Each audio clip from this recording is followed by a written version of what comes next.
ওম পরম পূজ্য গুরুদেব গুরু মাতায় নমঃ। নমস্কার।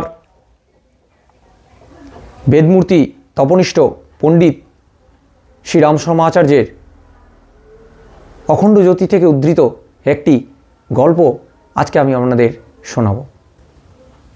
অসুস্থতার কারণ বা নিমন্ত্রণ জানিয়ে অসুস্থতাকে নিয়ে আসা কাকে বলা হয়? এক জঙ্গলে এক প্রখ্যাত ডাক্তার বসবাস করতেন।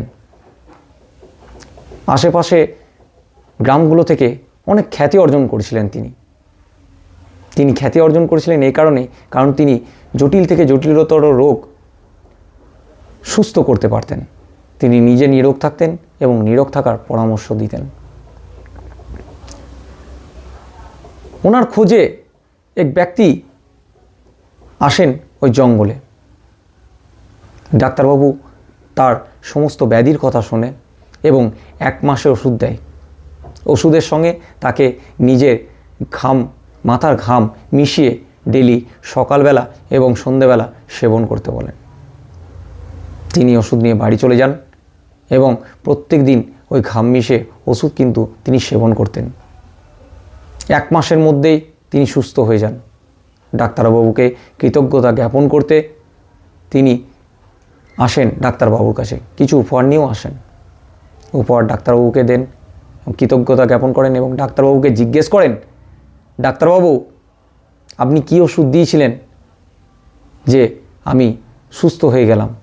ভবিষ্যতে যদি হয় তাহলে আমি ওখানেই তৈরি করে নিতে পারবো, এরকম যদি বলেন। ডাক্তারবাবু হাসতে হাসতে বলেন, আমি তো তোমাকে কোনো ওষুধ দিইনি, আমি তো তোমাকে শুকনো ঘাস দিয়েছিলাম যেটা তোমার মাথার ঘামের সঙ্গে মিশিয়ে সেবন করতে বলেছিলাম। তুমি পরিশ্রম করতে না, তোমার মধ্যে রোগের বাসা বেঁধেছিল। এই 1 মাস তুমি পরিশ্রম করলে, যার ফলস্বরূপ তুমি সুস্থ হয়ে গেলে। তাই বন্ধুরা, সকলকে বলবো সুস্থ থাকুন, ভালো থাকুন এবং যদি সময় বার করতে পারেন তাহলে অবশ্যই আধ্যাত্মিক জীবন নিয়ে আলোচনা করুন। সকলকে সুস্থ রাখবেন, সকলকে ভালো থাকবেন। নমস্কার।